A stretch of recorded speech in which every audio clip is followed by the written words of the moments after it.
And it's such an important topic for our audiences as well. I mean, especially for our audience, because I don't think, we can talk about in general teachers maybe not thinking about how we create that memorable experience and how we kind of tell a story around the educational topics that we're covering. But it's such an important topic for our line of work because I'm sure Jim has some stories.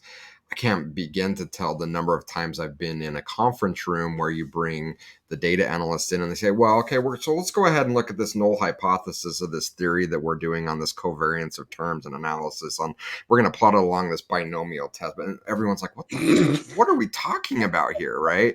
And and not that all like the structure and the rigor in how we do our job isn't important, but when we're sitting in front of business leaders and stakeholders, if we're not taking that knowledge that we're trying to share and building it into a story that they're going to remember and align with, it's just, we might as well not be saying anything because it's just going in one ear and out the other, as they say.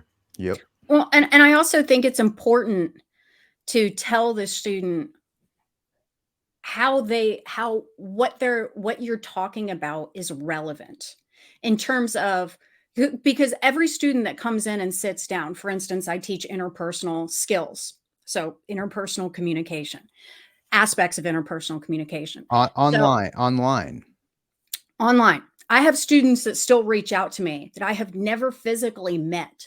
Years down the road, send me pictures of their child that they just gave birth to, all kinds of stuff.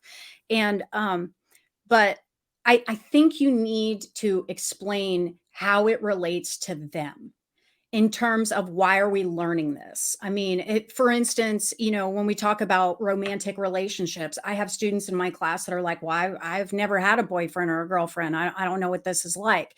And so if you can explain that, even though you're not using it now, this information may be useful to you in the future. And that is an argument that just absolutely drives me crazy. And I see this sometimes on Facebook where you have students that are like, I'm learning geometry, never going to use this. And it's like, okay, great. So you can see that far into your future to know that you're never, ever going to have a job where you're ever going to have to learn anything like that, or you're ever going to need to know that.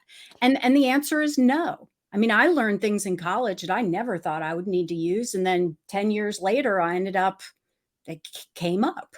Well, and the other part of that is the gen ed experience is to have a foundation to be able to have critical thought, which is, one of the goals of a university experience. But also it is a way for you it's a way that your brain gets wired to learn things and making you feel uncomfortable in spaces that we're all going to have to learn things,